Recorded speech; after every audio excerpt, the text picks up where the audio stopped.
What's going on, everyone? My name is Matt, Woodworking. We're going to be building a cribbage board today. So, as you can see there, I got it traced out on the piece of oak I've chosen for the project. We're just going to chop it down to a bit more manageable size with the miter saw.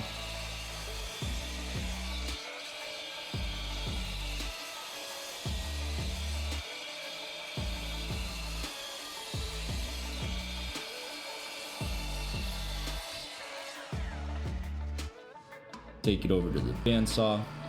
We're going to cut that down. Just what we're trying to do here, get it nice and close to that pencil line. So once we take it over to the router table in the next step, it's just a simple quick cut, not taking off too much at one time, smoking out the router bit. Don't want any of that, so just chopping this down here, you can see.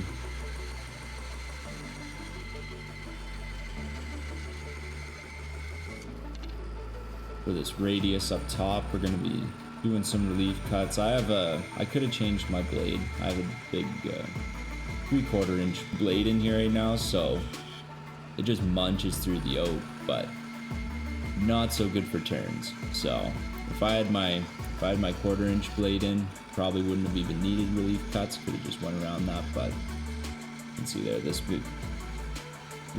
prevents any twisting of the blade when you're cutting around. And again, I'm not going for a really smooth cut here because I'm going to be finishing it off with the router anyway. So doing this just allows me to get close enough to the line that I can follow the template in just a couple passes with the router.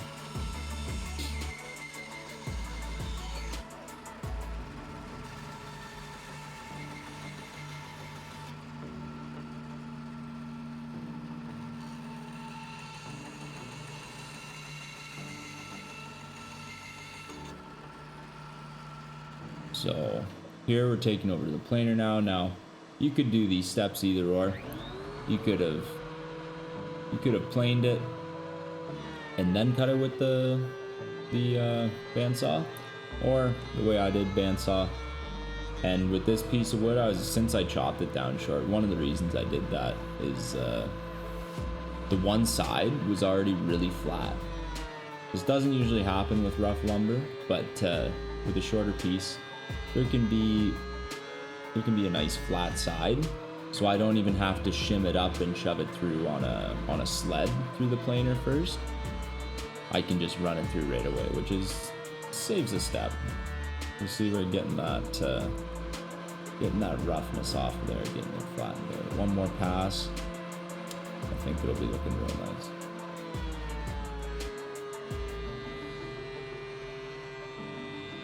I love this planer. It does a really nice job. Look how flat that is. Saves on the sanding later too. Beautiful. And that's the slap of approval right there. Whenever you load up a trailer, you see something you like, you give it a good slap, and then you know it was good. Yeah, we got the template bit in here. Just following along that the template I have for the cribbage board. Super easy.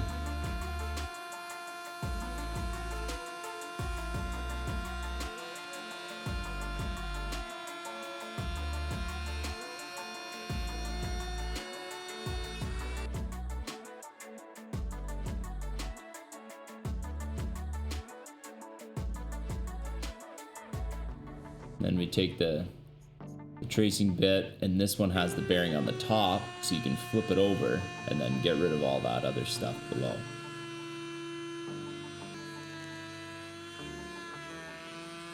And take a couple passes if need.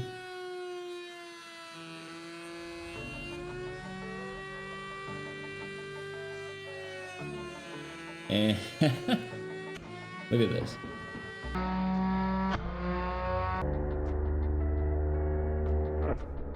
Now that is why this is dangerous. That kickback You see now it pulled my hand in a little bit there. It didn't get too close, but gotta hold on tight to these pieces of wood. And even still, they can sometimes grab like that. Especially this isn't the highest quality bit. I want to get a new bit, and makes things a little safer. But yeah, these bits tend to grab, so just gotta be careful.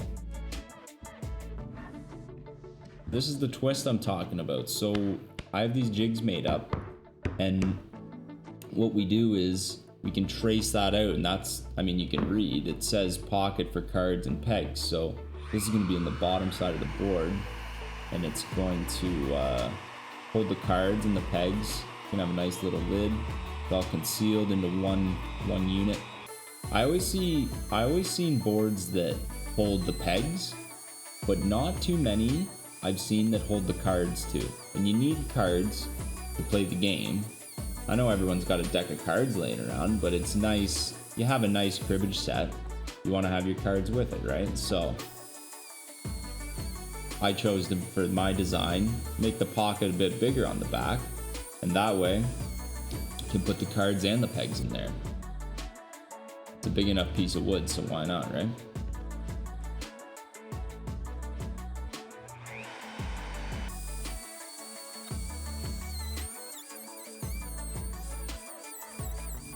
Cleaning up those edges.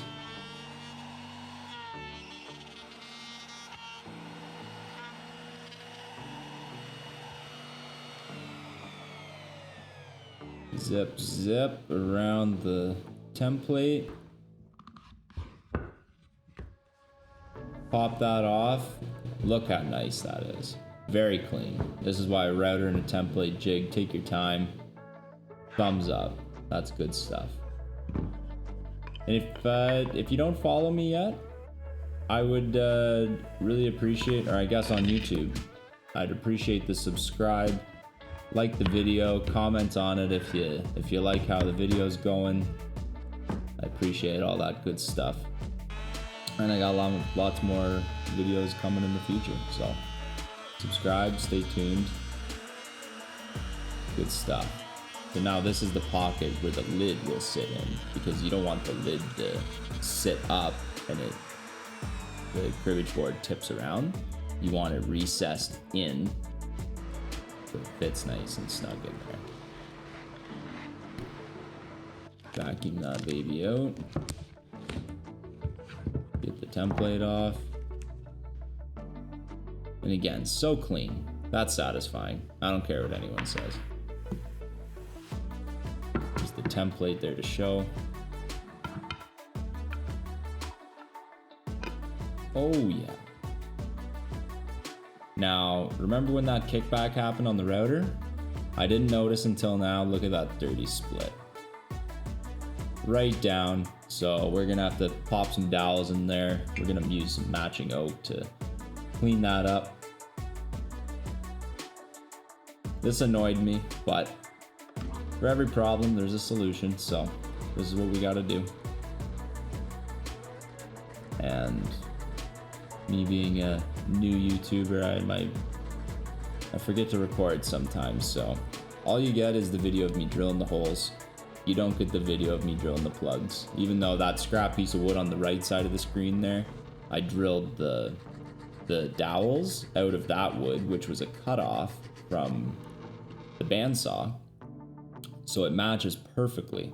So I'm able to line up the grain when I put these plugs in, hammer them in, glue them in, holds everything in place, and it hides you can still see the holes by the end of the project, but it hides them really nice. And it does a good job. This cribbage board specifically, it wasn't for any client or anything, so I'm not too worried about that. I'd consider this a cull or a defect, I guess, and I'd sell it for cheaper. I might just keep it for myself, honestly. Getting glue in all those cracks best we can. So when we hammer those dowels in, it all squishes together and holds tight.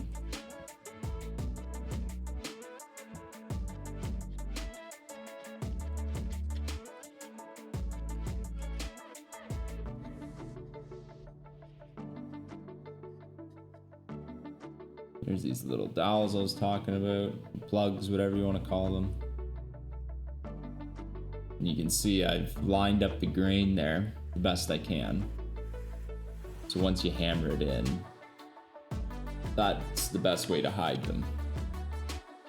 Hide the holes.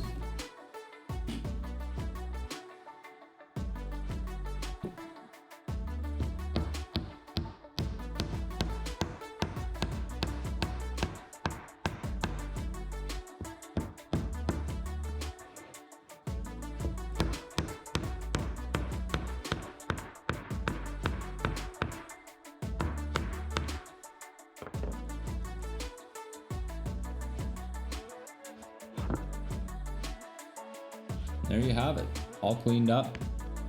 Onto the lid. So now we're gonna do the same thing as we did with all of our other templates. I'm gonna trace this out on a piece of wood. I liked this figured, this is a piece of ash. A figured piece, it's got a knot in there. I thought it was pretty cool. Sometimes I like to match the wood for like a lid. Sometimes it's cool to contrast it. So for this one, I chose to contrast it. And this is just kind of an example of how I attach my templates. Question I get a lot is how do I attach? Double-sided tape works well.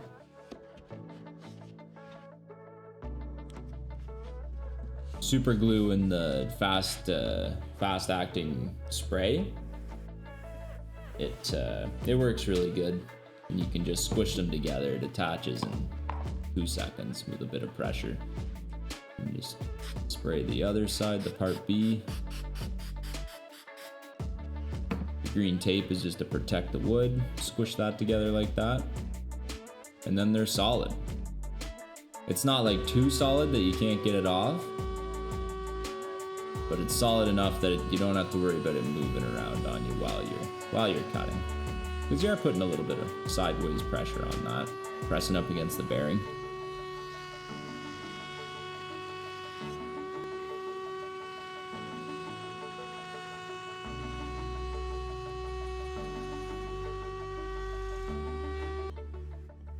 There we go.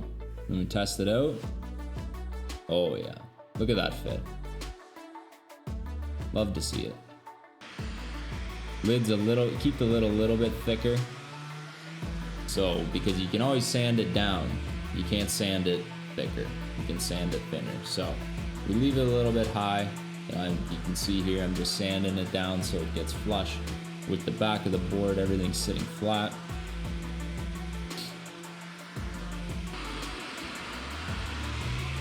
Sand the top. Pumping it with some 80 grit here. To get any of those scratches out previously. All this, watch how we clean this up.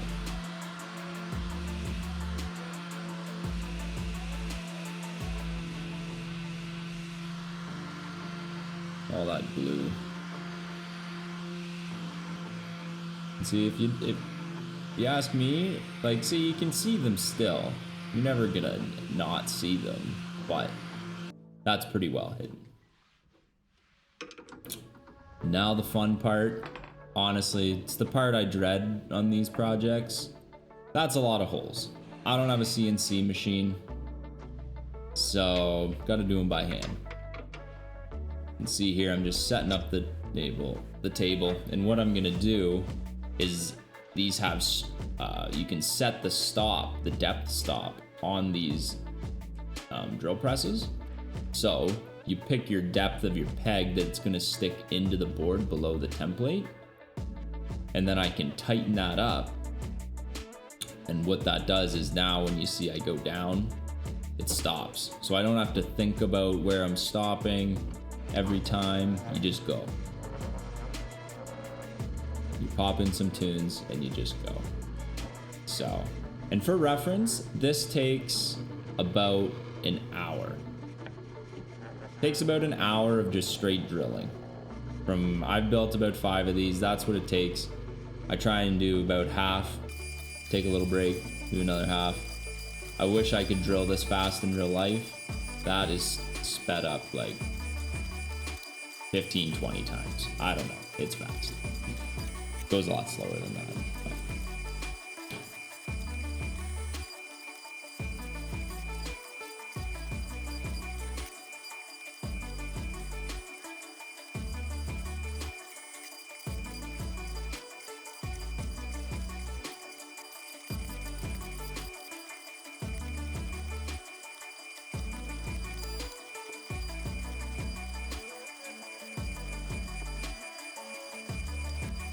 And put this in real time here for you for the last bit so we can just see that's the speed we're moving.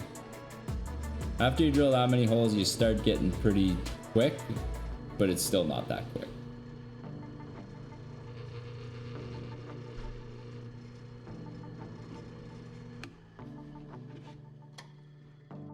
Use my little prison shiv there.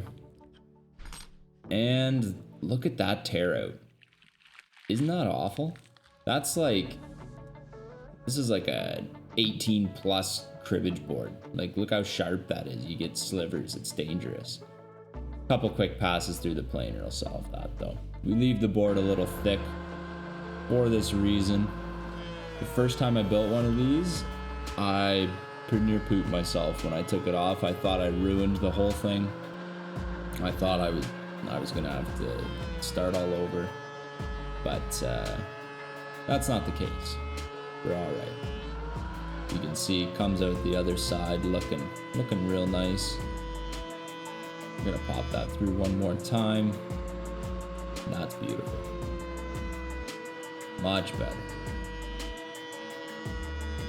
I like to finish off my edges with this is a 1/4 inch radius round over bit.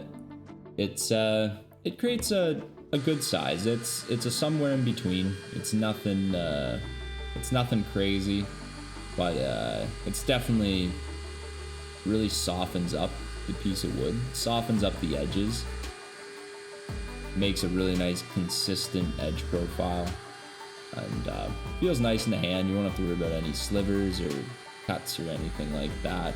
It's a lot easier than hand sanding it too. I like to avoid as much hand sanding as possible. If you haven't noticed by now, that's the theme.